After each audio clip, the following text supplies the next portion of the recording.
దేవుని వాక్యము నీకు భారాలని కలిపేది కాదు, కానీ నీ భారాలను తేలిక చేసేది. సో ఓకే అండి, బ్లెస్సీ గారు ఇవాళ చెప్పారు కాబట్టి ఓ మంచి బైబిల్ కొనుక్కొని మా హ్యాండ్ బ్యాగ్లో పెట్టుకొని మోస్తాం, కానీ దాని జిప్పు మాత్రం ఎప్పుడు తీయము, ఒక్క కాగితం కూడా తిప్పమంటే ఒట్టిగా మోయడం వల్ల ఎలాంటి ప్రయోజనం ఉండదండి.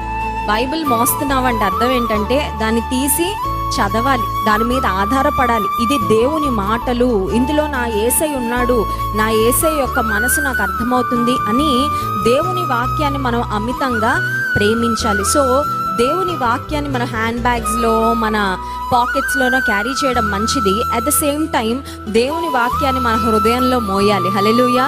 So you have to preserve the word of God in your heart. నీ హృదయంలో దేవుని వాక్యాన్ని నువ్వు పెట్టుకున్నప్పుడు, చాలాసార్లు మనం బుక్లో పెట్టుకుంటాం కానీ హృదయంలో ఉండదు. బుక్లో రాసుకోవడం మంచిది, ఎందుకంటే మర్చిపోకుండా ఉండడానికి.